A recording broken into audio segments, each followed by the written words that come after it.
Namaste.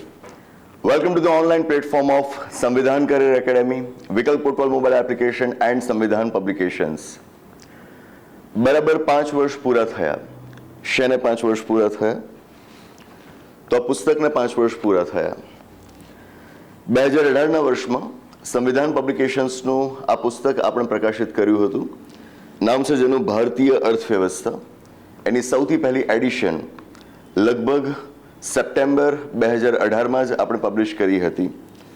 Indian economy એક એવું subject છે કે જેમાં બહુ ઝડપથી બદલાવ આવતા રહેતા હોય, નવા નવા ડેટા આવતા રહેતા હોય, નવી નવી સિસ્ટમ્સ એની અંદર આવતી રહેતી હોય, તો સામાન્ય રીતે 4 થી 5 મહિને એની એક નવી એડિશન આવી જાય અપેક્ષિત હોય. પણ આપણા પુસ્તકની નવી એડિશન આપણે નહોતા લાવ્યા, 5 વર્ષ સુધી ન લાવ્યા. છેલ્લા કેટલાય વર્ષોથી, હવે મહિનાઓ કહેવું એ નાનું પડે, છેલ્લા કેટલાય વર્ષોથી વિદ્યાર્થીઓની માંગ હતી કે આ ઇન્ડિયન ઇકોનોમીની આપણી બુકની સેકન્ડ એડિશન માર્કેટમાં લોન્ચ કરવામાં આવે. પણ એમાં સમય લાગ્યો.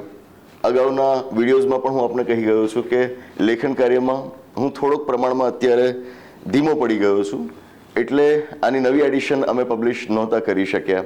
થઈ જવી જોઈતી હતી પણ ન કરી શક્યા.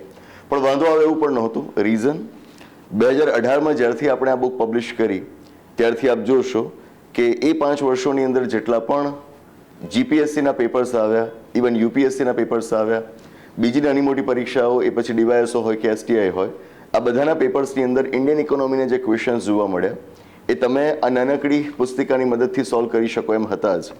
2018માં જ્યારે બુક પબ્લિશ કરીને ત્યારે તરત પછી જે જીપીએસસી ક્લાસ 1-2નું પેપર લેવાયું હતું, આ માત્ર 144 પાનાની બુકમાંથી એમાં લગભગ 16 થી 17 જેટલા ક્વેશ્ચન્સ સોલ્વ કરી શકાયા હતા. એટલે અમારો ફોકસ બહુ સ્પેસિફિક છે કે એક્ઝામમાં જે જરૂરિયાત છે એ પ્રમાણેની વિગતો ઇન્ડિયન ઇકોનોમીના પુસ્તકમાં પીરસવામાં આવે, કારણ કે સબ્જેક્ટ ઘણો જ વિશાળ છે, ઘણો જ ડાયવર્સિફાઈડ છે, અને એમાં તો જેટલું આપો એટલું ઓછું કહેવાય. તો પણ એક્ઝામને ધ્યાનમાં રાખીને મુખ્ય વિગતો કઈ હોઈ શકે એ આપણે આ પુસ્તકની અંદર આપી દીધી હતી. અને ગુજરાતનું એકમાત્ર પુસ્તક છે કે જેની આટલી મોટી સિદ્ધિ હોય કે આટલા ઓછા પાનામાંથી, 150 પાના પણ પૂરા નથી, આટલા પાનામાંથી પણ એણે જીપીએસસી ક્લાસ 1-2ની પરીક્ષામાં તમને મેક્સિમમ ક્વેશ્ચન્સ અપાવ્યા હોય. એ જ તો કારણ છે કે જેથી વિદ્યાર્થીઓનો વિશ્વાસ આ પુસ્તક ઉપર વધતો ચાલ્યો. દરેક પરીક્ષામાં એણે સવાલો અપાવવાનું ચાલુ રાખ્યું, અને એટલે જ વિદ્યાર્થીઓ માંગ કરતા રહ્યા કે આની નવી એડિશન તૈયાર કરવામાં આવે. પણ નવી એડિશન તૈયાર કરવી, એમાં ઘણી બધી વિગતો નવી દાખલ કરવી, જૂની વિગતો છે એમાં અપડેટ્સ લાવવા, આ બધું સમય માંગી લેતું કામ છે. અને કરવું હોય તો આમ તો ઝડપથી થઈ જાય, પણ ગુણવત્તા સાથે સમાધાન કરવામાં આપણે ક્યારેય માનતા નથી. ઝડપથી પુસ્તકો લઈ આવીએ, થોડી ઘણી ડિઝાઇન્સ ચેન્જ કરીને પુસ્તકમાં એને માર્કેટમાં મૂકી દઈએ તો એ બધા કામ બહુ સરળ થઈ જાય, અને એનાથી આર્થિક લાભ ઘણો મોટો થાય પબ્લિશિંગ હાઉસને. પણ આપણે બધી પ્રેક્ટિસીસમાં નથી. ભલે સમય લાગે પણ આપણે ગુણવત્તા સાથે ક્યારે સમાધાન કરતા નથી. મોડા તો મોડા, પણ પુસ્તકની અંદર જે વિગતો આપણે આપી છે એના સ્વરૂપમાં પહોંચે, જેનું મૂળ સ્વરૂપ જળવાઈ રહેવું જોઈએ એ સ્વરૂપમાં એ પહોંચે, એ પ્રયત્ન આપણો ખાસ રહેતો હોય છે. તો હવે આ પ્રયત્નો પૂરા થયા છે, અને આખરે સંવિધાન પબ્લિકેશન્સનું આપણું જે ઇન્ડિયન ઇકોનોમીનું પુસ્તક છે એની સેકન્ડ એડિશન હવે તૈયાર છે. ગઈકાલે 28 સપ્ટેમ્બર 2023ના રોજ આ પુસ્તકનું આપણે વિમોચન કર્યું, એનું ફોર્મલી આપણે લોન્ચિંગ કર્યું, અને હવે માર્કેટની અંદર એ અવેલેબલ છે. આ છે પુસ્તક. આપણે આમ તો મોટાભાગે સોશિયલ મીડિયાની પોસ્ટ પર અને બીજા ઘણા બધા પ્લેટફોર્મ્સ પર આ જોઈ જ લીધું હશે, એનું એટલીસ્ટ કવર પેજ તો આપણે જોઈ જ લીધું હશે. અને ગઈકાલથી અમે બુક લોન્ચ કરી છે ઓનલાઈન ઓફલાઈન બંને મીડિયમમાં. મેં જાણ્યું કે ઘણા બધા મિત્રોએ આ પુસ્તક હવે ખરીદી પણ લીધું છે, પણ જે મિત્રો હજુ સુધી આના વિશે નથી જાણી શક્યા એના વિશે જ આ વિડીયો હું બનાવી રહ્યો છું. તો આ છે પુસ્તક, ભારતીય અર્થવ્યવસ્થા, બીજી આવૃત્તિ, લેટેસ્ટ એન્ડ અપડેટેડ. મારા દ્વારા લખાયેલું પુસ્તક છે, એટલે નીચે મારું નામ પણ તમે જોઈ શકશો લેખક તરીકે. યુપીએસસી, જીપીએસસી ક્લાસ 3 અને તમામ સ્પર્ધાત્મક પરીક્ષાઓ માટે આ ઉપયોગી પુસ્તક છે. એટલે કે અત્યારે ક્લાસ 3ની જે નવી પેટર્ન આપણી સામે આવી છે અને જેનાથી વિદ્યાર્થીઓ એક રીતે દહેશતમાં છે કે આ નવી પદ્ધતિ પ્રમાણે ક્લાસ 3ની તૈયારી કઈ રીતે કરીશું, તો એ બધાને ધ્યાનમાં રાખીને આ પુસ્તક આપણે તૈયાર કર્યું છે. આ વાંચીને તમે હમણાં જે જીપીએસસી ક્લાસ 1-2ની પરીક્ષા આવવાની છે એમાં પણ પહોંચી વળી શકશો. હમણાં જે ડીવાયએસઓની પરીક્ષા આવવાની છે એના માટે તો આ સૌથી લેટેસ્ટ બુક છે. અત્યારે હું જાણું છું ત્યાં સુધી બજારમાં આટલા લેટેસ્ટ અપડેટ્સ સાથેનું, આમાં ઓગસ્ટ 2023 સુધીના અપડેટ્સ છે, તો આટલા લેટેસ્ટ અપડેટ્સ સાથેનું બીજું એક પણ પુસ્તક નથી. તો ડીવાયએસઓની જે તમારી લગભગ 15-20 દિવસ બાદ જે પરીક્ષા છે એના માટે પણ આપને ઉપયોગી સાબિત થશે. અને નેક્સ્ટ યર જે યુપીએસસીની પરીક્ષા આવશે એની અંદર પણ તમે આ પુસ્તકની મદદથી ક્વેશ્ચન્સ સોલ્વ કરી શકશો એવો પૂરો વિશ્વાસ અમને છે. અમે ક્યારેય ગેરંટી આપતા નથી બીજાની જેમ, પણ એટલું ચોક્કસથી કહીએ છીએ કે અત્યાર સુધીનો જે ટ્રેક રેકોર્ડ અમારો રહ્યો છે એ કોચિંગનો હોય કે પબ્લિકેશન્સનો હોય, દર વખતે દરેક પરીક્ષાની અંદર મેક્સિમમ ક્વેશ્ચન્સ આપણા કન્ટેન્ટના આધારે મળી રહ્યા છે. તો એ વિશ્વાસના આધારે જ કહીએ છીએ કે તમને આવનારી પરીક્ષાઓમાં પણ એટલું જ મદદરૂપ થશે. બાકી સ્પર્ધાત્મક પરીક્ષાના ક્ષેત્રમાં ગેરંટી આપવી એનાથી મોટું ફ્રોડ બીજું કોઈ નથી. એ લેક્ચરર માટે બીજું કોઈ મોટું ફ્રોડ નથી કે ના પબ્લિશિંગ હાઉસ માટે બીજું કોઈ મોટું ફ્રોડ. એક્ઝામ માટે સૌથી નજીકના જેવા મુદ્દાઓ હોય એ પુસ્તકમાં સમાવવા એ ફરજ બને લેખકની, એના કમ્પાઇલરની. પણ એનાથી આગળ તો એક્ઝામ્સ આર ઓલવેઝ અનપ્રેડિક્ટેબલ. આપણો પ્રયત્ન એ હોવો જોઈએ કે પાસ્ટ જે ટ્રેન્ડ્સ રહ્યા છે અને અત્યારે જે પ્રકારના ક્વેશ્ચન્સ ડિઝાઇન થઈ રહ્યા છે એ બધાનો સમન્વય કરીને આપણે નેક્સ્ટ એડિશનની અંદર વિગતો મૂકતા રહીએ. તો આપણે એ જ પ્રમાણે આની અંદર મૂકેલી છે. પુસ્તક આજે પ્રકાશિત થઈ ગયું છે. પહેલાં તો હું યાદ કરી લઉં એ વ્યક્તિઓને કે જેમણે આ પુસ્તક તૈયાર કરવામાં મને સાથ આપ્યો હોય. ઓબ્વિયસ છે કે સ્ટુડન્ટ્સ જ સૌથી પહેલાં છે, કારણ કે જો આ કન્ઝ્યુમર્સ ન હોત તો આ પુસ્તક તૈયાર જ ન થયું હોત. તો સૌથી પહેલાં તો આ પુસ્તક તૈયાર કરવામાં સૌથી મોટો ફાળો વિદ્યાર્થી મિત્રોનો છે. એમના દ્વારા જો રેગ્યુલર બેસિસ પર અમને કોલ્સ ન કરવામાં આવ્યા હોત, મેસેજીસ અમને ન મળતા હોત, વારંવાર પૂછતા ન રહેતા હોત, સોશિયલ મીડિયા ઉપર કોમેન્ટ્સ કરીને કે સર નવી બુક ક્યારે આવશે, તો બનત કે કદાચ હજુ સુધી આ બુક પબ્લિશ ન થઈ હોત. તો સૌથી પહેલો આભાર તો આપનો કે આપના એ મોટિવેશનના કારણે જ આખરે આ સેકન્ડ એડિશન તૈયાર થઈ છે. મારું ફેમિલી સતત મારી પડખે રહ્યું છે એટલે એમનો પણ બહુ મોટો ફાળો છે આ પુસ્તક તૈયાર કરવામાં. એથી આગળ મારા સ્પીપાના એક સમયના વિદ્યાર્થીની, નામ છે એમનું સ્નેહા. જો હું ખોટો ન હોઉં તો યસ, સ્પીપા અમદાવાદ, એ ત્યાં મારી પાસે ભણતા. મને યાદ પણ નથી આવતું કે કયું વર્ષ, લગભગ 2016 કે 2017ની કોઈ બેચના એ સ્ટુડન્ટ હતા. તો આ સ્નેહાએ આ પુસ્તક તૈયાર કરવામાં બહુ મોટી ભૂમિકા ભજવી છે. અમુક ચેપ્ટર્સમાં એમણે ઝીણી વિગતો શોધીને આ પુસ્તક લખવામાં મને મદદરૂપ થયા છે. જેમ કે તમે આની અંદર જોશો કે ઘણી બધી સ્કીમ્સ અમે સમાવી લીધી છે. ભારત સરકારની અને ગુજરાત રાજ્ય સરકારની અઢળક સ્કીમ્સ તમને આ પુસ્તકમાંથી મળશે. એક તબક્કે હું કહું કે જો તમે આ પુસ્તક વાંચી લેશો તો પછી સ્કીમ્સ માટે તમારે લગભગ અલગથી કંઈ કરવાની જરૂર નહીં પડે. સ્કીમ્સનું કન્ટેન્ટ આની અંદર એટલું બધું રાખ્યું છે કે શરૂઆતમાં તો અમારો વિચાર એવો હતો કે આપણે સ્કીમ્સ માટે જ એક અલગ બુક બનાવીએ, બરાબર, પણ પછી ઇકોનોમી સાથે જોડીને જ સ્કીમ્સના ક્વેશ્ચન્સ પૂછાતા હોય છે એટલે અમે એને અલગ ન રાખ્યું, એને આમ જ સમાવી લીધું. તો એ બધું જ કન્ટેન્ટ ખૂબ સારી રીતે સ્નેહાએ તૈયાર કર્યું છે. ઇવન ઇન્ફ્રાસ્ટ્રક્ચરના મુદ્દાઓ તમને આમાં મળશે અને એના સિવાય બીજા પણ ઘણા કે જે બધાની અંદર સ્નેહાએ લેખન કામગીરી ખૂબ સારી કરી છે અને બને એટલું રિસર્ચ વર્ક કરીને એમણે આપણને આપ્યું છે. તો આ બુક એમના પ્રયત્નોના કારણે આજે આપણી પાસે તૈયાર થયું છે એવું કહીએ તો જરાય ખોટા નથી. તો મારી સાથોસાથ લેખન કાર્યમાં એમણે બહુ મોટી ભૂમિકા ભજવી છે, તો એમનો પણ આભાર. ઉપરાંતને આપણા સંવિધાન કરિયર એકેડેમીના જે મેનેજર છે મૌલિક, ઘણી વખત તમે ફોન કરતા હશો આપણા ઓફિશિયલ નંબર ઉપર, તો જે ભાઈ તમારી સાથે વાત કરે છે એ જ મૌલિક. એમનો પણ બહુ મોટો ફાળો છે આ પુસ્તક તૈયાર કરવામાં.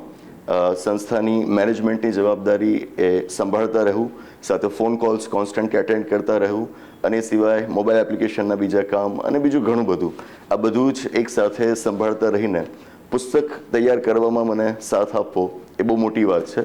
તો મૌલિકને પણ આપણે અત્યારે યાદ કરીએ છીએ.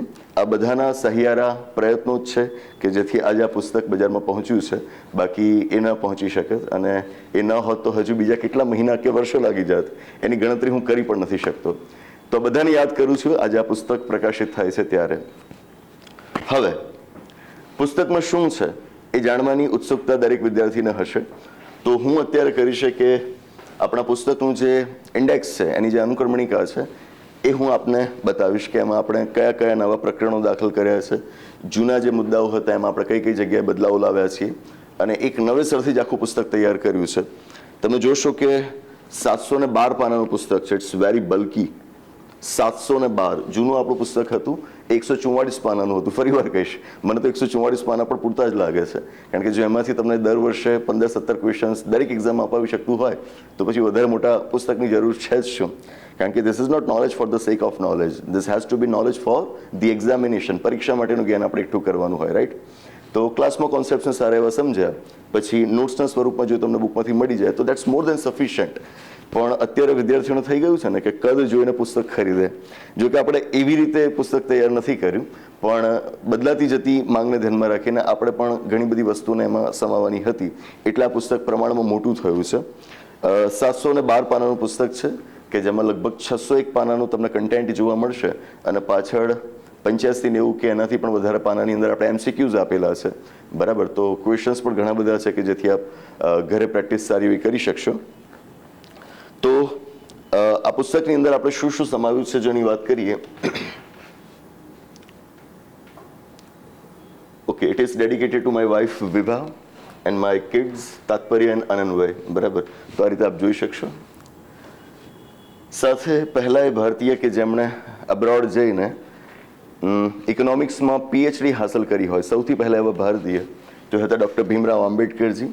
આંબેડકરજીનું યોગદાન માત્ર બંધારણ ઘડતરમાં હતું એવું નહોતું, બંધારણ તો એમણે બહુ પાછળથી ઘડ્યું. એની પહેલાં તો એ અર્થશાસ્ત્રી હતા, પણ એમના આ ક્ષેત્રના યોગદાનને લોકો યાદ નથી રાખતા. મારા તો જીવનના આદર્શ છે એટલે એમને હું બંધારણની વાતમાં કે બીજી કોઈ પણ જગ્યાએ યાદ કરતો રહું છું. તો પહેલી એડિશનમાં પણ આપ એમને જોઈ શકશો, સેકન્ડ એડિશનમાં પણ આપણે એમને અહીં આગળ સ્થાન આપ્યું છે. બાકી તો પ્રસ્તાવના છે અને પછી શરૂ થાય છે આપણી અનુક્રમણિકા.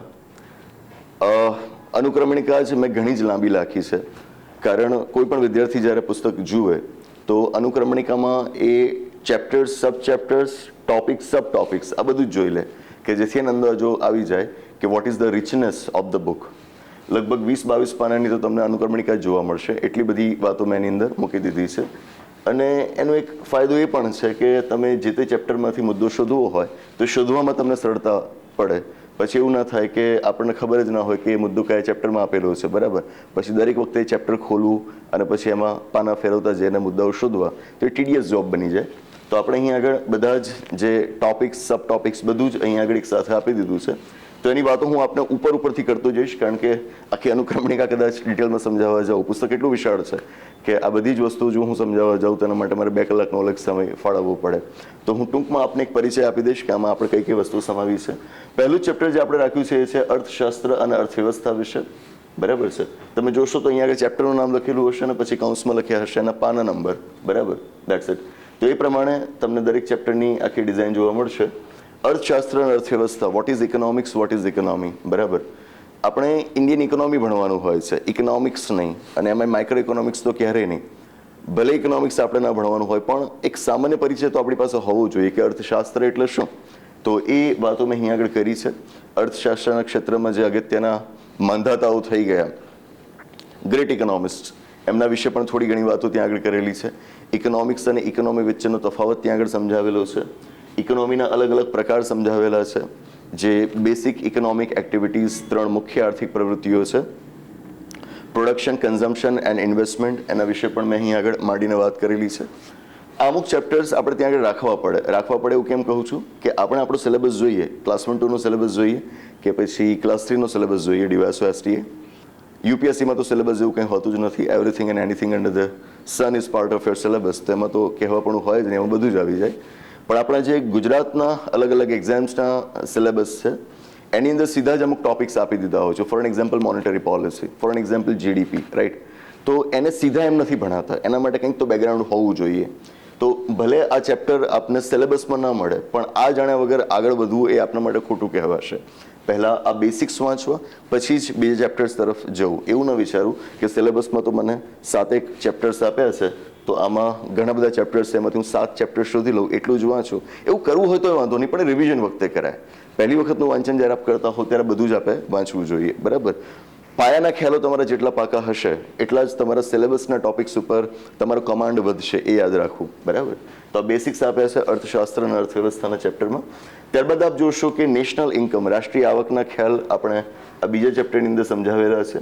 રાષ્ટ્રીય આવકનો ખ્યાલ પણ સીધો ન સમજાય એટલે આપણે પહેલાં ઉત્પાદનના જે પરિબળ હોય જેને કહેવાય factors of production, 4 factors of production, land, labour, capital, entrepreneur, આપ જાણતા હશો.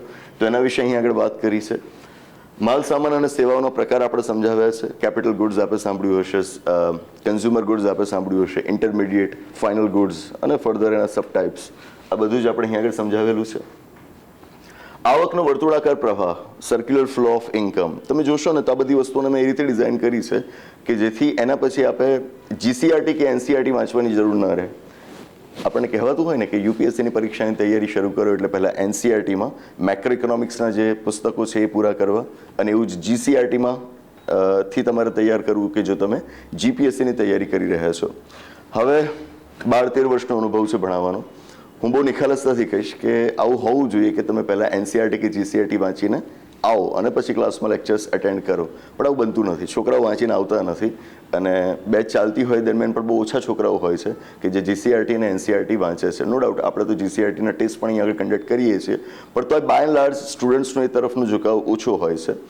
હવે છોકરાઓ એ કરતા જ નથી. પરીક્ષામાં તો જરૂરી છે, પણ એ કરતા નથી તો અમારે કરી આપવું પડે એવું માનીને અમે એ જીસીઆરટી એનસીઆરટીની ઘણી બધી વાતો પુસ્તકોમાં સમાવી લીધી છે. તમે જોશો તો એનસીઆરટીની અંદર તમને circular flow of income, factors of production આ બધું સમજાવેલું હશે. તો ટૂંકમાં તમે એક વખત આ વાંચી લીધું છે પછી પેલું કદાચ નહીં વાંચો તો ચાલી જશે. વાંચવું તો જોઈએ આઈડિયલી, બરાબર છે, પણ ઇન કેસ તમે નહીં વાંચો તો એની વિગતો જે પરીક્ષા માટે જરૂરી છે એ અહીં આગળ કવર થઈ જશે. ટૂંકમાં જીસીઆરટી, એનસીઆરટી અને જેટલા પણ સારા સારા સંદર્ભ પુસ્તકો અત્યારે માર્કેટમાં અવેલેબલ છે ઇંગ્લિશમાં, બરાબર છે, તો એ બધાનો સમન્વય કરીને આ પુસ્તક તૈયાર થયું છે. એટલે એક માસ્ટર બુક એવી બનાવવાની કોશિશ કરી છે કે જેના પછી તમારે બીજું કશું વાંચવાની લગભગ જરૂર ન રહે. રાષ્ટ્રીય આવકની ગણતરી માટેની પદ્ધતિઓ, બરાબર છે, 3 મુખ્ય પદ્ધતિઓ છે, એમાંથી ભારતમાં 2 સ્વીકારાયેલી છે. તો એ આખો કોન્સેપ્ટ ત્યાં આગળ સમજાવાયેલો છે. અને પછી આપ જોશો તો જીડીપી, વૃદ્ધિદર, અને બધામાં પણ લેટેસ્ટ વિગતો. ફોર એન એક્ઝામ્પલ, જીડીપીનો ગ્રોથ રેટ અને પછી આગળ જતાં જીડીપી ડિફ્લેટરનો કોન્સેપ્ટ, બરાબર, એના માટે બેઝ યર બદલાવવું, જીડીપીના કેલ્ક્યુલેશનની અંદર ગ્રોસ વેલ્યુ એડેડ મેથોડોલોજી દાખલ થવી, અને એ 2015થી દાખલ થાય ત્યાર પછી પદ્ધતિમાં શું શું બદલાવ આવ્યા છે ગણતરીની, એ બધી જ વાતો તમને અહીં આગળ જોવા મળશે. સાથે એક વિશેષ વિગત એ પણ કરી છે કે દરેક ચેપ્ટરમાં જ્યાં જ્યાં એપ્લિકેબલ હતું ત્યાં ગવર્મેન્ટ ડોક્યુમેન્ટ્સમાંથી સીધા જ ચાર્ટ્સ અને ટેબલ્સ અમે મૂકેલા છે. ફોર એન એક્ઝામ્પલ, જીડીપીનું આ ચેપ્ટર તમે જોશો તો એમાં તમને છેલ્લે લેટેસ્ટ ડેટા જોવા મળશે. એટલે કે જીડીપીમાં કયા સેક્ટરનું કેટલું કોન્ટ્રીબ્યુશન છે. આના આંકડા જરૂરી હોય છે, પણ અલગ અલગ વેબસાઇટ્સ ઉપર અલગ અલગ જગ્યાએ અલગ અલગ આંકડા હોય છે. બીજા આંકડાઓ આપણા માટે જરાય માન્ય નથી, જરાય સ્વીકાર્ય નથી. સરકારી આંકડા શું કહે છે એના જ આધારે આપણે ચાલવાનું છે.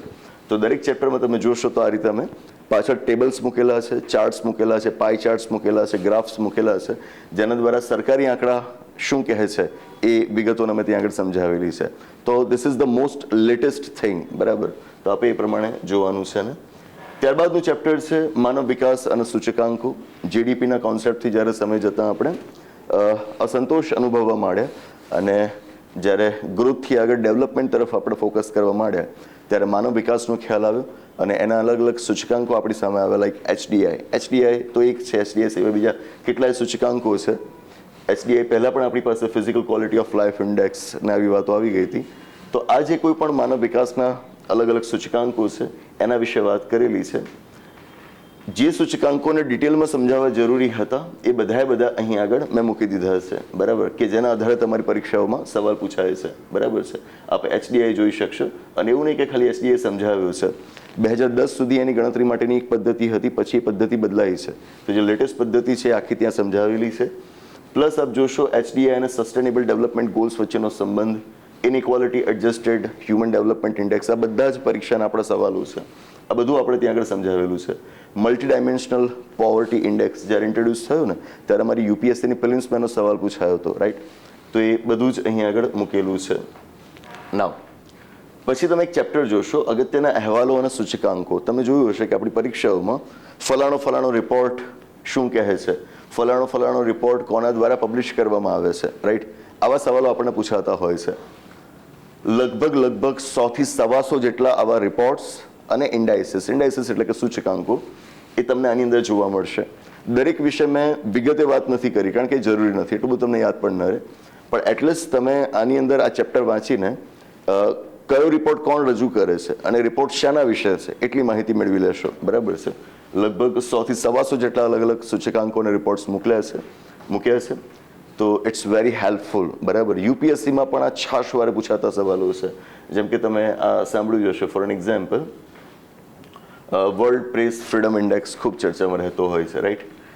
ગ્લોબલ હંગર ઇન્ડેક્સ ખૂબ ચર્ચામાં રહેતો હોય છે. ગ્લોબલ ઇનોવેશન ઇન્ડેક્સ વગેરે વગેરે, India innovation index, NITI Aayog વગેરે. તો જેટલા પૂછાયા છે એ તો આવ્યા જ છે, પણ એને જ મૂક્યા કરીએ તો કોઈ મતલબ નથી. એવા કે જે હજુ સુધી કોઈ પુસ્તકમાં નથી આવ્યા પણ પૂછાવાની શક્યતાઓ છે, તો એને પણ આપણે અહીં આગળ આવરી લીધા છે. અહીં જોઈ શકશો લાસ્ટલી સંગઠનો અને તેમના રિપોર્ટ્સ અથવા તો સૂચકાંકની યાદી. સો વેરી ઇમ્પોર્ટન્ટ ચેપ્ટર, આપણે ખાસ તૈયાર કરવું. ત્યારબાદ ભારતમાં આર્થિક આયોજન, 5 યર પ્લાન્સ, પંચવર્ષીય યોજનાઓનો જે ખ્યાલ આપણે ત્યાં હતો 2017માં તો જોકે એ પૂરો થઈ ગયો. પણ ભલે પંચવર્ષીય યોજનાઓ હવે આપણે બનાવતા ન હોઈએ, લાગુ ન કરતા હોઈએ, પણ આ પંચવર્ષીય યોજનાઓનો ઇતિહાસ એટલે જ આઝાદ ભારતની અર્થવ્યવસ્થાનો ઇતિહાસ.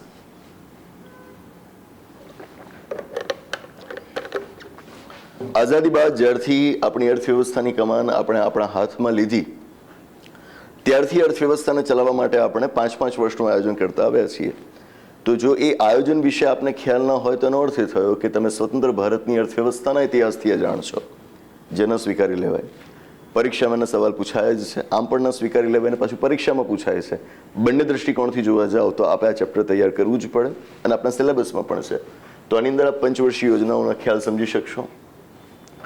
આયોજનનો ઇતિહાસ, વિવિધ પંચવર્ષીય યોજનાઓ, આયોજનની પ્રક્રિયા કેવી હતી અને સાથે જ આયોજનની પ્રક્રિયામાં રાજ્યોને કેન્દ્ર સરકારે જે સહાય કરવાની હોય એના માટેની જે ગાડગીલ ફોર્મ્યુલા હતી એ ગાડગીલ ફોર્મ્યુલા વિશે પણ આપણે અહીં આગળ વાત કરેલી છે.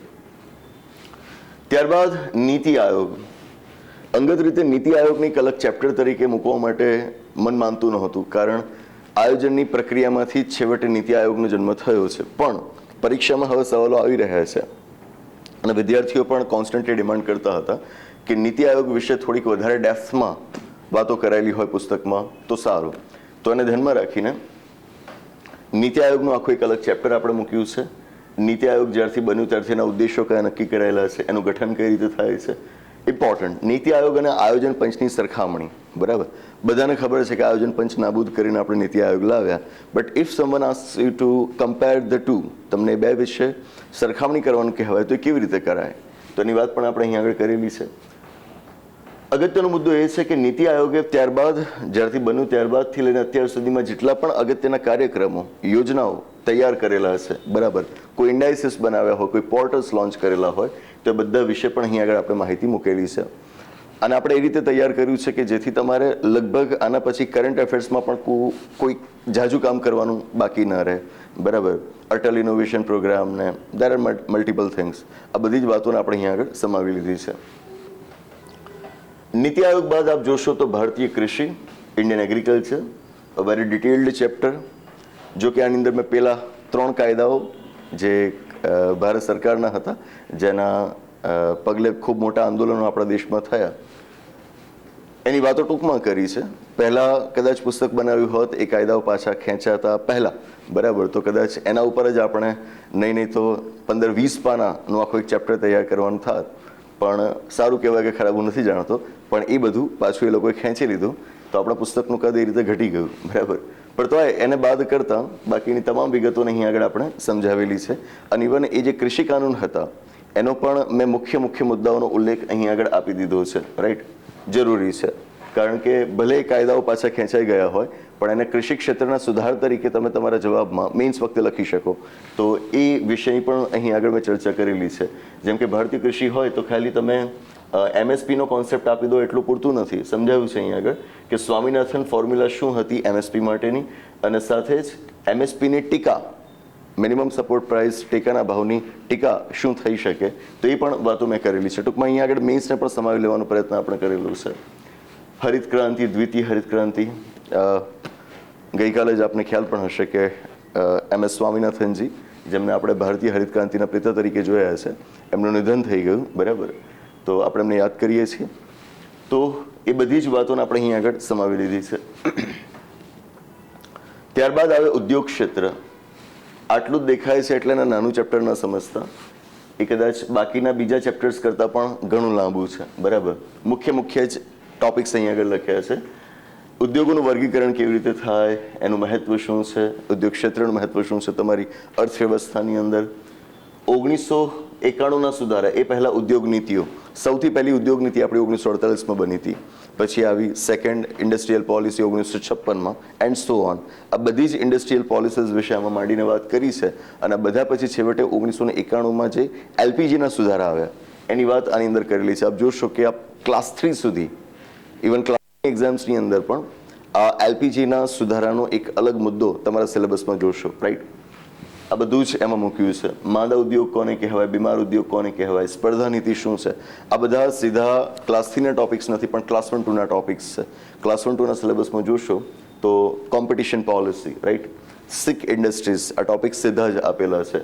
એમએસએમઈ સેક્ટર, રાઈટ, એમાં પણ જે નવું વર્ગીકરણ સ્વીકારાયેલું છે, બરાબર છે, કે તમારું બિઝનેસમાં કેપિટલ ઇન્વેસ્ટમેન્ટ કેટલું છે અને પ્લસ તમારું ટર્નઓવર કેટલું છે, એના આધારે તમને માઇક્રો, સ્મોલ કે મીડિયમ એન્ટરપ્રાઇઝ તરીકે ડિફાઇન કરાશે. તો આ વિગતો તમે ત્યાં આગળ મેળવી શકશો. જાહેર સાહસો. જાહેર સાહસો એક એવો મુદ્દો છે કે જે સામાન્ય રીતે ઇન્ડિયન ઇકોનોમીની કોઈ બુકમાં તમને નહીં જોવા મળે. બરાબર, જોવા મળશે તે મોટાભાગે પબ્લિક એડમિનિસ્ટ્રેશનના બુક્સમાં જોવા મળશે. ઇન્ડિયન ઇકોનોમીમાં જનરલી કોઈ આ મૂકતું નથી, પણ મેં મૂક્યું છે. પહેલી એડિશનમાં પણ હતું, આ એડિશનમાં પણ મૂક્યું છે. અને તમે જોશો કે આ જ ચેપ્ટરમાંથી તમને એવરેજ 2 થી 3 સવાલો મળી આવશે ભૂતકાળની પરીક્ષાઓમાં. મને હજુ યાદ છે કે જ્યારે આપણી આ બુક લોન્ચ કરી પહેલી એડિશન, તો એમાં આપણે અર્જુન સેન ગુપ્તા કમિટી વિશે વાત કરી હતી કે જેની જ ભલામણોના આધારે ભારતમાં જાહેર સાહસો સાથે MOU, મેમોરેન્ડમ ઓફ અન્ડરસ્ટેન્ડિંગ કરવાનો કોન્સેપ્ટ દાખલ કરાયો હતો. આ સવાલ જીપીએસએ પૂછ્યો હતો. હવે અર્જુન સેન ગુપ્તા કમિટી વિશે જોશો તો એ વખતના એક પણ ગુજરાતી પુસ્તકની અંદર, ઇન્ડિયન ઇકોનોમીના એક પણ ગુજરાતી પુસ્તકની અંદર આ વિગત નહોતી. એકમાત્ર પુસ્તક હતું આપણું સંવિધાન પબ્લિકેશન્સનું, કે જેની અંદર અર્જુન સેન ગુપ્તા કમિટી સમજાવાયેલી હતી.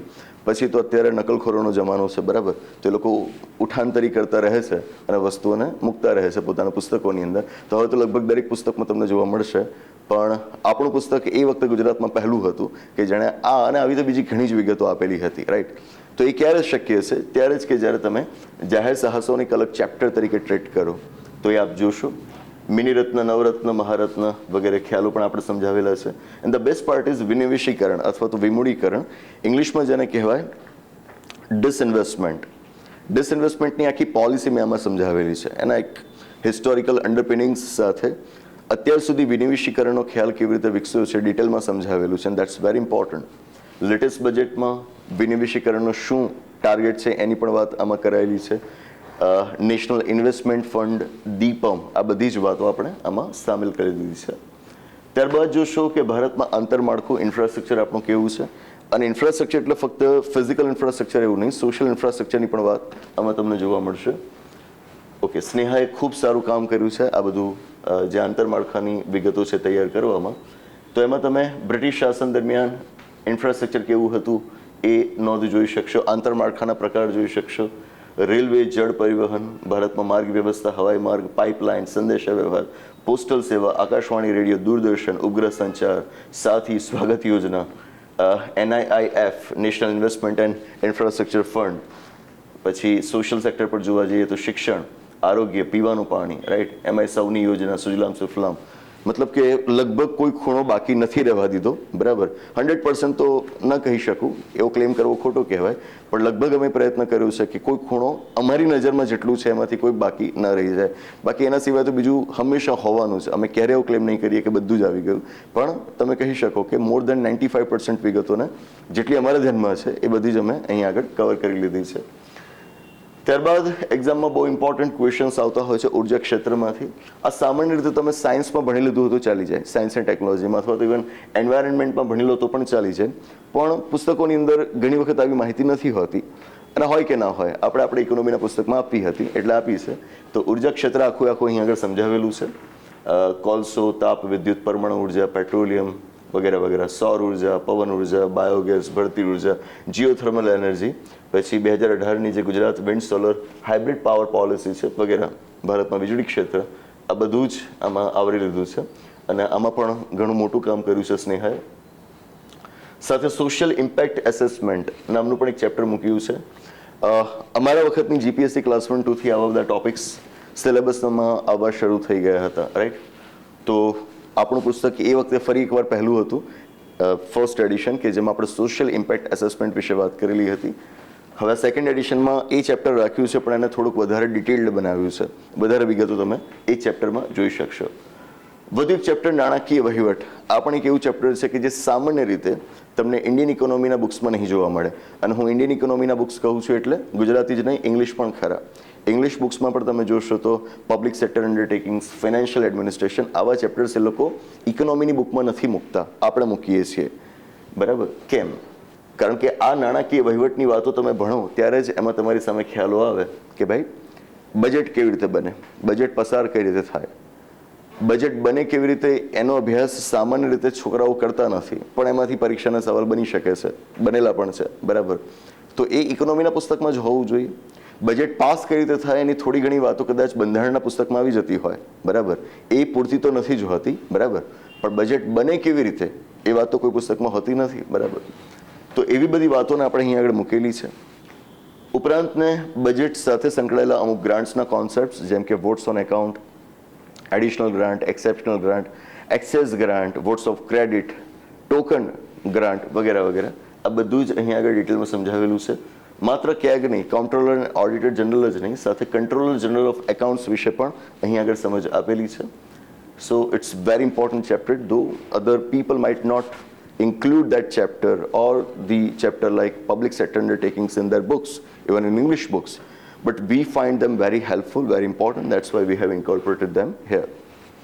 બધું એક ચેપ્ટર છે આપણી પાસે ભારતમાં જાહેર વિત્ત વ્યવસ્થા, public finance system in India. One more detailed chapter જેમાં ટેક્સીસ, બજેટ વગેરે વાતો આપણે કરેલી હોય, પણ સીધી એ વાતો ન થાય એટલા માટે ટેક્સ શું છે, ડ્યુટી શું છે, સેસ શું છે, સરચાર્જ શું છે, કરના અલગ અલગ પ્રકાર કેવા હોય, સરકાર શા માટે કર લાદતી હોય, આ બધું જ આપણે અહીં આગળ સમજાવેલું છે. પછી આપણે આપ્યું છે કે ભારતમાં અલગ અલગ પ્રકારના ટેક્સીસ કયા હોય છે, ડ્યુટીઝ કઈ હોય છે, બરાબર. આવકવેરો થયો, સંપત્તિ કર થયો, કેપિટલ ગેઇન્સ ટેક્સ થયો, બરાબર. કેન્દ્ર અને રાજ્યો વચ્ચેના નાણાકીય સંબંધો કેવા છે, અંદાજપત્રનું માળખું કેવું હોય છે. 2023-24ના બજેટમાં લેટેસ્ટ બજેટની વાતો આપણે આમાં મૂકી દીધી છે. આપણે ભારતનું બજેટ પણ કવર કર્યું છે, ગુજરાતનું બજેટ પણ કવર કરી લીધું છે, બરાબર. તો એ બજેટમાં સરકારના આવક અને ખર્ચના આંકડા કેવા છે, ખાધના કોન્સેપ્ટ શું છે, ડેફિસિટ્સ, FRBM એક્ટ જે આની સાથે જોડાયેલો લો છે. 2023-24ના બજેટમાં સરકારે ખાધના લક્ષ્યાંકો શું રાખ્યા છે, આ જ સવાલો પરીક્ષામાં પૂછાવાના છે તમને, જે નેક્સ્ટ થવાની છે એમાં, બરાબર. નાણાપંચ વિશે બહુ માંડીને વાતો કરી છે. એમાં 14મું નાણાપંચ પણ આપણે કવર કર્યું છે અને 15મું નાણાપંચ પણ કવર કર્યું છે. ઇવન 14મા નાણાપંચની વધુ સારી રીતે સમજ આપવા માટે મેં 13મા નાણાપંચની વાતો પણ આમાં ઉમેરેલી છે. તો આમ ટોટલ જોવા જાવ તો 13, 14, 15 એમ 3 નાણાપંચની માહિતી તમને આમાં મળશે. જેટલું કમ્પેરિઝન તમે વધારશો ને એટલી વિગતો વધુ સારી સમજાશે, યાદ રહેશે, રાઈટ. સ્પેશિયલ કેટેગરી સ્ટેટ્સ, વિશેષ શ્રેણીના રાજ્યો, રાઈટ.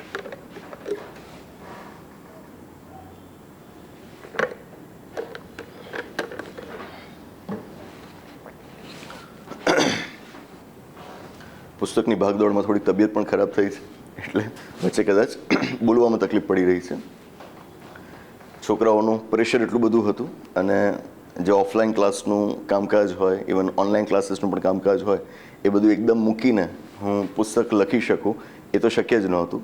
તો ક્લાસીસ પણ ચલાવતા રહ્યા અને સાથે પુસ્તકનું પણ કામ કરતા રહ્યા અને ફાઇનલી આ બુક અત્યારે આવી છે. એટલે એ જે છેલ્લા 1 મહિનાનો સમય હતો એમાં એટલી બધી ખેંચમતાણ થઈ છે કે સ્વાસ્થ્ય ઉપર પૂરતું ધ્યાન નથી આપી શકાયું. તો કદાચ બોલવામાં તકલીફ પડતી હોય તો માફ કરજો, તમે સમજી જશો, હું આશા રાખું છું. આટલા વખતથી મારી પદ્ધતિ સમજી ગયા હશો. એટલે પબ્લિક ફાઇનાન્સ સાથે જોડાયેલો મુદ્દો છે GST, goods and services tax. ચાહત તો એને પબ્લિક ફાઇનાન્સના ચેપ્ટરમાં સમાવેલા, પણ છોકરાઓને ઈચ્છા હોય કે જીએસટી ઉપર આખું એક અલગ ચેપ્ટર હોય, તો એક ડિટેલ્ડ ચેપ્ટર આપણે અહીં આગળ આપ્યું છે, જેમાં જીએસટીનું જે બેસિક ઇકોનોમિક્સ છે એ આપણે સમજાવેલું છે. એની હિસ્ટ્રી, જીએસટી એટલે ફક્ત એટલું નથી કે 101મો સુધારો, એનો એક લાંબો ઇતિહાસ છે, બરાબર છે. તો એ આખો અહીં આગળ સમજાવ્યું છે. જીએસટીની વિશેષતા શું છે, એના લાભ શું છે અહીં આગળ સમજાવ્યું છે. જીએસટી આવ્યું એનાથી કયા જૂના ટેક્સ નીકળી ગયા, કયા ટેક્सेस ચાલુ રહ્યા, એની વાતો અહીં આગળ કરી છે. 101માં સુધારાને માંડીને અહીં આગળ સમજાવ્યો છે. આ જેટલું એક્સપ્લેનેશન મેં જીએસટી વિશે આપ્યું છે, હું વિશ્વાસ સાથે કહીશ કે એટલું એક્સપ્લેનેશન તમને કોઈ ઇંગ્લિશ બુક્સમાં પણ નહીં જોવા મળે. ગુજરાતી પુસ્તકોને તો હું ધ્યાન પર લેતો જ નથી, કારણ કે એ તો ગમે ત્યાંથી ગમે તે લઈને તૈયાર કરી દેવાયા હોય છે. એમનો ટાર્ગેટ એક જ હોય છે કે 800-900 પાનાની બુક લાગવી જોઈએ, બરાબર, ભલે પછી દુનિયાભરનો કચરો એની અંદર ભર્યો હોય, બરાબર. એટલે આપણે એની સરખામણીનો તો કોઈ પ્રશ્ન આવતો જ નથી. પણ હું કહી રહ્યો છું કે ઇવન ઇંગ્લિશ બુક્સની અંદર પણ જે વિગતો નહીં મળે એ વિગતો આપણે અહીં આગળ મૂકી છે. જેમ બંધારણના પુસ્તકમાં આપણે કર્યું હતું એવું જ અહીં આગળ તમને ઇકોનોમીમાં જોવા મળશે. પછી આપ જોશો તો ભારતનું બજેટ આપણે આપ્યું છે, જે લેટેસ્ટ બજેટ છે, બરાબર, અને એમાં જે 7 અગ્રિમતાઓ નક્કી કરાયેલી છે એના વિશે વાત કરેલી છે. ડિટેલમાં જોશો એટલે તમને સમજાશે. સાથે ગવર્મેન્ટના ડોક્યુમેન્ટ્સમાંથી જ ચાર્ટ્સ, ઇમેજીસ વગેરે આપણે લીધા છે કે જેથી તમે એને બને એટલું સરળતાથી સમજી શકો. આવું જ ગુજરાતના બજેટ વિશે પણ આપણે આખું એક અલગ ચેપ્ટર આપેલું છે. પછી ખ્યાલ આવે ગરીબીનો, પોવર્ટી. પોવર્ટી એટલે શું, પોવર્ટીના કારણો, એની ગરીબી રેખા. ભારતમાં ગરીબી રેખાની માપણી કરવા માટે જે અલગ અલગ સમિતિઓ બનાવાઈ એના વિશે વાત, અને સાથે ભારતમાં હાલમાં ગરીબીની પરિસ્થિતિ શું છે એ વિશેનો જે MPIનો લેટેસ્ટ રિપોર્ટ છે, 2023નો જે રિપોર્ટ છે એના વિશે વાત કરી છે. બેરોજગારી, આ પ્રકરણ આપણી જુડી એડિશનમાં હતું જ નહીં. આમ તો ઘણા બધા નવા ચેપ્ટર્સ એની અંદર આપણે મૂક્યા છે, પણ એમાંનું એક મુખ્ય ચેપ્ટર છે બેરોજગારી. તો બેરોજગારી વિશે પણ અહીં આગળ આપને સમજ મળશે કે એમાં શ્રમબળ શેને કહેવાય, હા, કાર્યબળ શેને કહેવાય, લેબર ફોર્સ, વર્ક ફોર્સ, બેરોજગારીનો દર શેને કહેવાય, આના માટેના કારણો શું છે, બેરોજગારીના પ્રકાર. બેરોજગારીના પ્રકાર વિશે તો આપને પણ ખ્યાલ હશે કે દર બીજી પરીક્ષામાં સવાલ પૂછાય જ છે કે આની વ્યાખ્યા કરો, અથવા તો આ જે વ્યાખ્યા છે એ બેરોજગારીનો પ્રકાર કયો, રાઈટ. તો બધું જ આપણે એમાં સમજાવેલું છે. અમુક વધારે પડતા ટેકનિકલ કોન્સેપ્ટ થઈ જાય, પણ તો મેં મૂક્યા છે. For an example, vulnerable employment, labour force participation rate, unemployment rate. હવે આ બધા ખ્યાલો અત્યાર સુધી આપણી ગુજરાતની કોઈ એક્ઝામમાં નથી પૂછાયા, પણ કોણ જાણે ક્યારે પૂછાઈ જાય, બરાબર. તો મેં થોડુંક એડવાન્સ લેવલ ઉપર જ આને લઈ જવાની કોશિશ કરી છે. તો આવા અમુક ટેકનિકલ કોન્સેપ્ટ્સ પણ તમને ત્યાં આગળ જોવા મળશે. One more detailed chapter. આમ તો દરેક ચેપ્ટર ડિટેલ્ડ જ છે, પણ આ ઘણું ડિટેલ્ડ ચેપ્ટર છે, દેટ ઇઝ ફુગાવો, ઇન્ફ્લેશન. જો ઇન્ફ્લેશનનો ખ્યાલ ન સમજો તો ઇન્ફ્લેશનને કંટ્રોલ કરવા માટે જે મોનેટરી પોલિસી બને છે એને કેવી રીતે સમજો, બરાબર. તો પહેલાં ઇન્ફ્લેશન સમજવું પડે. ફુગાવો એટલે શું, ફુગાવા પાછળ જવાબદાર કારણો, demand pull factors, cost push factors, right. આગળ ફુગાવાની અસરો શું થાય, ફુગાવાના પ્રકાર કેવા હોય, ફુગાના સ્વરૂપો અલગ અલગ તમને અહીં આગળ સમજાવેલા છે, right. Bottleneck inflation, core inflation, stagflation, skewflation, imported inflation, headline inflation, disinflation, deflation, reflation વગેરે. અને સાથે ફુગાવાના બીજા ખ્યાલો, એટલે કે ફુગાવાના પ્રકારની પણ ફુગાવા સંબંધિત ખ્યાલો, જેમ કે ઇન્ફ્લેશન પ્રીમિયમ શેને કહેવાય, ઇન્ફ્લેશન ટેક્સ. જ્યારે આપણે ત્યાં પેન્ડેમિક હતો ને, લોકડાઉન થયેલું હતું, ત્યારે ઇન્ફ્લેશન ટેક્સની ચર્ચાઓ ખૂબ ચાલી હતી મોટા મોટા અર્થશાસ્ત્રીઓ વચ્ચે. તો એ પણ અહીં આગળ સમજાવેલું છે. ફિલિપ્સ કર્વ શું હોય, બરાબર, નેચરલ રેટ ઓફ અનએમ્પ્લોયમેન્ટ શું હોય, અને નેચરલ રેટ ઓફ અનએમ્પ્લોયમેન્ટનું થોડુંક વધારે અપડેટેડ વર્ઝન એટલે નાયરુનો ખ્યાલ, નાયડુ નહીં, નાયરુ, બરાબર. તો એ નાયરુ પણ અહીં આગળ સમજાવેલું છે. ઇન્ફ્લેશન સ્પાયરલ સમજાવેલું છે. ફુગાવાનો જો માપવો હોય તો એના માટે ઇન્ડાઇસીસ કયા કયા છે એ અહીં આગળ આપણે સમજાવેલા છે. Wholesale price index, producer price index કે જે હજુ સુધી આવ્યો નથી પણ પ્રસ્તાવિત છે, consumer price index, CPI, right. આ બધું જ આપણે અહીં આગળ આપેલું છે. ઇન્ફ્લેશન ટાર્ગેટિંગ કઈ રીતે કરવામાં આવતું હોય છે એની વાતો પણ અહીં આગળ આપણે કરેલી છે. ઇન્ફ્લેશનને કંટ્રોલ કરવા માટે હવે આવે તમારી પાસે મોનેટરી પોલિસી. તો what is monetary policy, what are its purposes, expansionary policy કેવી હોય, કોન્ટ્રેક્શનરી પોલિસી કેવી હોય.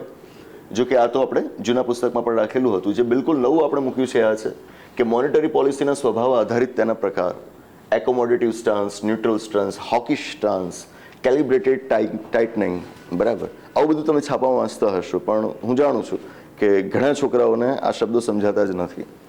ગુજરાતી ભાષામાં આ સમજાવી શકે એવા કોઈ પુસ્તકો નહોતા, તો એટલે આપણે આ બધા જ જે અલગ અલગ સ્ટાન્સ હોય છે, એટલે કે મોનેટરી પોલિસીના સ્વભાવના આધારે જે પ્રકાર હોય છે એને અહીં આગળ સમજાવેલા છે. પછી NDTLનો ખ્યાલ, જે તો આપણે જૂના પુસ્તકમાં પણ મૂકેલો હતો, બરાબર. અને પછી જે ક્વોન્ટિટેટિવ મેજર્સ છે મોનેટરી પોલિસીના, તે આ બધા જ. એમાં ગવર્મેન્ટ સિક્યોરિટીઝ ને ટ્રેઝરી બિલ્સ, એમાં ડેટેડ સિક્યોરિટીઝ, બધું જ આપણે ડિટેલમાં કવર કરી લીધું છે. જે નવો કોન્સેપ્ટ ગયા વર્ષે દાખલ થયો છે, હું ખોટો ન હોઉં તો એપ્રિલ 2022માં, બરાબર, કદાચ આપ જાણતા પણ હશો, સ્ટેન્ડિંગ ડિપોઝિટ ફેસિલિટી, બરાબર, જે ફિક્સ રિવર્સ રેપોની વ્યવસ્થા હતી એ રાખી જ છે આપણે, પણ એનાથી આગળ વધુ એક સારો ખ્યાલ લાવ્યા છીએ, સ્ટેન્ડિંગ ડિપોઝિટ ફેસિલિટી. તો આ પણ આપ નવા પુસ્તકમાં જોઈ શકશો. ઇન્ટરેસ્ટ રેટ કોરિડોર પણ હવે અપડેટ થયો છે, બરાબર. પહેલાં જે ફિક્સ રિવર્સ રેપો રેટ રહેતો એના લોઅર એન્ડ પર, એની જગ્યાએ હવે આવી ગયું છે SDF રેટ. તો આ બધા અપડેટ્સ લેતા રહેવું જરૂરી બને, બરાબર. કાં તો પુસ્તક તમારી પાસે જૂનું હોય તો લેટેસ્ટ કરંટ અફેર્સમાંથી તમે અપડેટ્સ લેતા રહો, અને જો તમે એવું નથી કરી શકતા તો આવું એક પુસ્તક તમારી પાસે હોવું જોઈએ જેમાં લેટેસ્ટ અપડેટ્સ સાથેની માહિતી હોય, બરાબર. આ બધું તમે જૂના પુસ્તકમાં નહીં જોઈ શકો, બરાબર, કારણ કે આ બધું હમણાં આવ્યું તો હમણાં જ મૂકું પુસ્તકમાં, ત્યારે નહોતું તો કેવી રીતે મૂકું. તો લેટેસ્ટ વસ્તુ તમે જોઈ શકશો. ક્વોલિટેટિવ મેજર્સ કયા કયા છે, તો કે priority sector landing, prompt corrective action, આ તો 2 લખ્યા હશે. એના સિવાય મોરલ સુએશન ને બીજી બધી વાતો, બરાબર, માર્જિન રિક્વાયરમેન્ટ, આ બધી જ વાતો તમને ત્યાં આગળ મળશે. 2015માં જે ભારત સરકાર અને RBI વચ્ચે મોનેટરી પોલિસી ફ્રેમવર્ક એગ્રીમેન્ટ થયું એની વાત પણ અહીં આગળ મૂકેલી છે. મની સપ્લાય અને એની સાથે જોડાયેલા monetary aggregates M0, M1, M2, M3 આવું આપણે સાંભળ્યું હશે. UPSC તો છૂટથી એના ઉપર સવાલ પૂછતી રહી છે, GPSCમાં પણ હવે આવી જશે. તો મોનેટરી એગ્રીગેટ્સ પણ અહીં આગળ સમજાવેલા છે. One more detailed chapter that is banking. Bank શું હોય, RBIનો ઇતિહાસ શું રહ્યો છે, બરાબર. Minimum reserve system, special star series notes, તમે જોયું હશે ને કે થોડાક વખત પહેલાં વિવાદ થયો હતો કે અમુક કરન્સી નોટ્સ એવી હતી કે જેના વિશે દાવો થયો કે આ તો ફેક કરન્સી નોટ્સ છે, કારણ કે એમાં તારા, સ્ટાર્સની નિશાની કરેલી હતી. તો વાસ્તવમાં એ ફેક નથી, બરાબર, પણ એ છે શું તો એ સમજવું પડે. તો એ સમજાવ્યું છે મેં અહીં આગળ, સ્પેશિયલ સ્ટાર સિરીઝ નોટ. મેં પ્રયત્ન એ કર્યો છે કે કરંટમાં જેટલું પણ ચર્ચામાં રહ્યું હોય એમાંથી મુખ્ય મુદ્દા, ચર્ચામાં તો ઘણું બધું હોય, પણ જે મુખ્ય મુદ્દા આપણી પરીક્ષા માટે જરૂરી છે એ બધાને મેં અહીં આગળ સમાવી લીધા છે. તો સ્પેશિયલ સ્ટાર સિરીઝ નોટનો કોન્સેપ્ટ પણ આપ જોશો. ભારતમાં બેંકોનો ઇતિહાસ શું રહ્યો છે, બેંકોનું વર્ગીકરણ કઈ રીતે થાય, very detailed. Local area scheme, સહકારી બેંકો, પ્રાદેશિક ગ્રામીણ બેંકો, બરાબર, લીડ એરિયા સ્કીમ, પછી આગળ NABARD, payments banks and small finance banks, આ બધું જ આપણે સમાવી લઈએ છીએ. Marginal cost of funds based landing rate that is MCLR, બરાબર. RBI પોતાની મોનેટરી પોલિસીમાં અલગ ક્વોન્ટિટેટિવ મેજર્સ લે, પણ પછી એની બજાર ઉપર અસર ન દેખાય તો શું કરવાનું. તો આ બધી ચર્ચાઓ જ્યારથી ઊભી થઈ છે પછી આપણે બેઝ રેટનો કોન્સેપ્ટ લાવ્યા, બેન્ચમાર્ક પ્રાઇમ લેન્ડિંગ રેટનો કોન્સેપ્ટ આપણે લાવ્યા. આ બધાથી આગળ આજે MCLR ઉપર આપણે પહોંચ્યા છીએ, તો એ આપણે સમજવું જરૂરી બની જાય. જે વિદ્યાર્થી મિત્રો આ સાંભળી રહ્યા એમને કહીશ કે આવું બધું ભણવાનું હોય ઇન્ડિયન ઇકોનોમીમાં.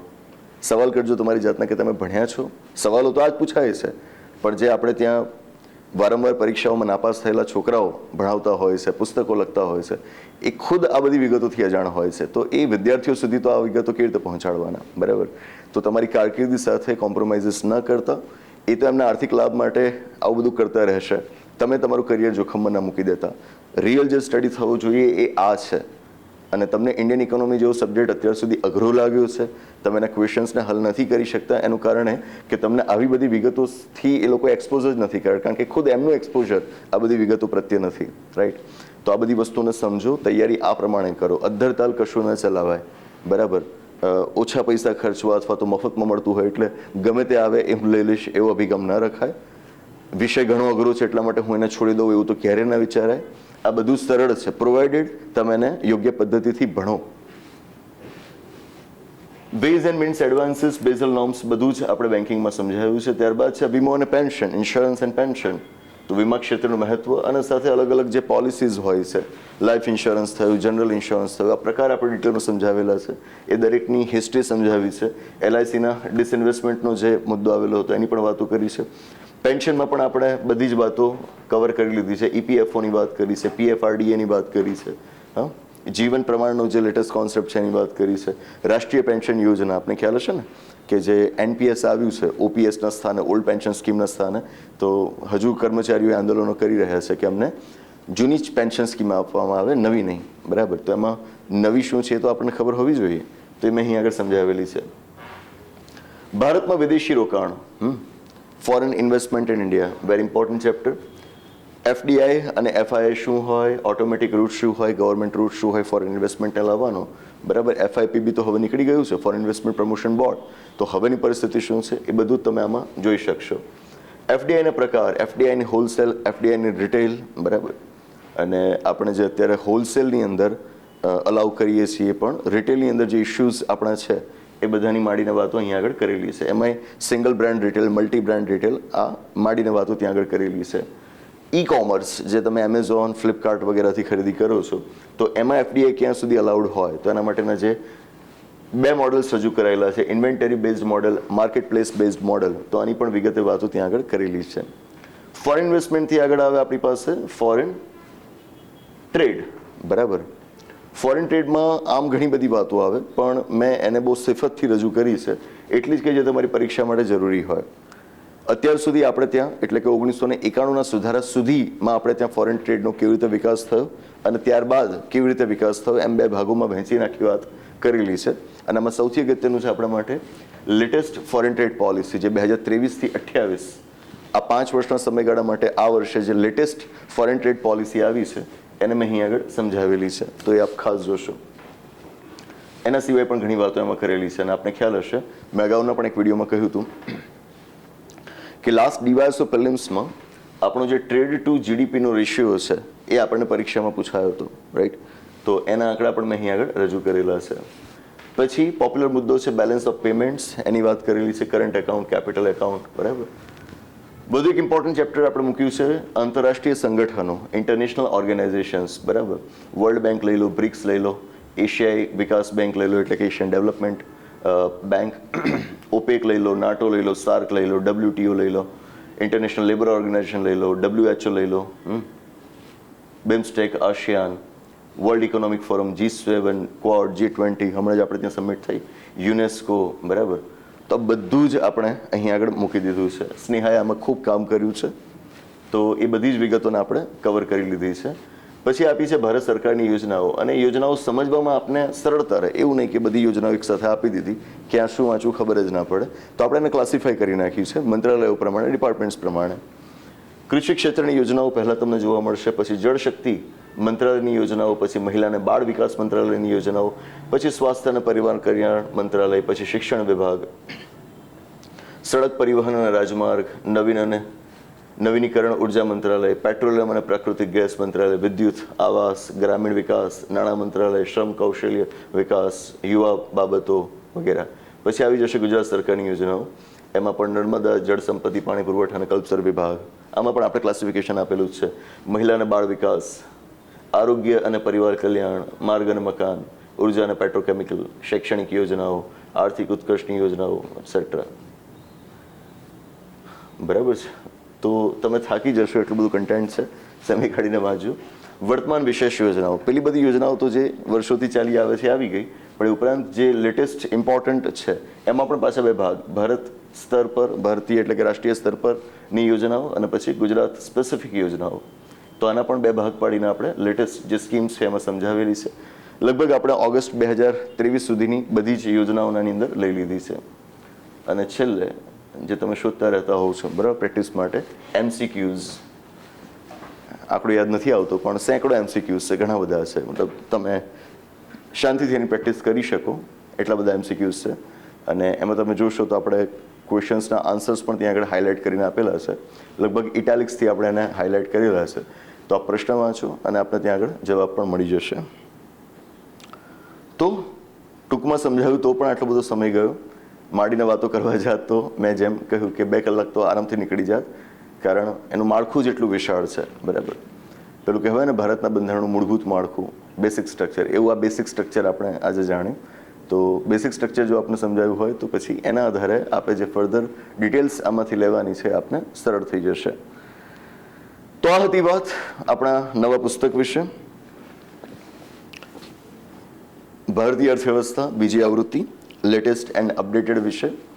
આશા રાખું કે પુસ્તકની જે વાત મેં આપણા સુધી પહોંચાડવાની કોશિશ કરી છે એ આપને પહોંચી હશે. ફોન્ટ સાઇઝને વગેરે પણ આપણે સારી એવી મોટી કરી છે કે જેથી તમને વાંચવામાં સરળતા રહે. ક્યારેક ફરિયાદો એવી પણ વિદ્યાર્થીઓની આવેલી છે, ફરિયાદો કરતાં કહીએ કે સૂચન એવા આવેલા છે કે સર વાંચીએ તો અક્ષર થોડાક વધુ નાના લાગે છે, તો ફોન્ટ્સ થોડાક મોટા હોય તો સારું. તો આ પુસ્તકની અંદર આપણે પહેલાં તો સાઇઝ મોટી કરી છે, બરાબર, આપ જોઈ શકશો. So it's quite big. Size મોટી છે અને પ્લસ એની અંદર ફોન્ટ્સ પણ આપણે સારા એવા મોટા રાખ્યા છે કે જેથી આપ શાંતિથી એને વાંચી શકો, કોઈ બર્ડન ન થાય. એની પ્રિન્ટ ક્વોલિટી એઝ યુઝ્યુઅલ, આપણે ક્વોલિટી સાથે કોમ્પ્રોમાઇઝ તો કરતા નથી. તો એ પ્રિન્ટ ક્વોલિટી અને પ્લસ એની બાઇન્ડિંગ ક્વોલિટીમાં પણ આપણે ખાસ ધ્યાન રાખ્યું છે, કારણ કે 700થી વધારે પાનાનું પુસ્તક હોય તો એ સંભાવના પૂરી કે ગમે તેવું તમે બાઇન્ડિંગ કરાવી દો તો પાના છૂટા પડી જાય, બરાબર, વચ્ચેથી બુક ફાટી જાય. તો એવું બધું ન થાય એટલે આપણે એનું ખૂબ ધ્યાન રાખ્યું છે. આવી બધી ક્વોલિટી સાથેની વસ્તુ તૈયાર કરવી હોય તો ઓબ્વિયસ છે કે સમય લાગે અને ખર્ચ પણ બહુ મોટો થાય. એટલે આ જે પુસ્તક તૈયાર થયું છે એની કિંમત 700 રૂપિયા આપણે રાખેલી છે. MRP 700 રૂપિયા રાખેલી છે, પણ જ્યારે આપ ઓફલાઈન એને ખરીદવા જશો, આપણે ત્યાંથી ખરીદશો આપણી ઓફિસ પરથી અથવા તો કોઈક શોપ પરથી, તો ત્યાં આગળ તમને આના કરતાં ઘણી ઓછી કિંમતે એ મળી રહેશે. એ કેટલી કિંમતે તો જે તે દુકાનદાર નક્કી કરશે, પણ તમને પ્રમાણમાં ઓછી કિંમતે જ આ મળી રહેશે. લગભગ 500 રૂપિયાથી વધારે તો ક્યાંય એની કિંમત લગભગ નહીં હોય, છતાં જે તે દુકાનદાર ઉપર એ આધાર રાખે છે કે લોકો કેટલી કિંમત એની રાખી રહ્યા છે. એ સિવાય આ પુસ્તક ઓનલાઈન ખરીદી શકાય એ માટેની પણ વ્યવસ્થા આપણે આપણી જ વેબસાઇટ ઉપર કરવાના છીએ, પણ કદાચ એમાં થોડોક સમય લાગે તો ત્યાં સુધી આપણે એક પેમેન્ટ પેજ બનાવીને આ પુસ્તકનું વેચાણ શરૂ કરી દઈશું.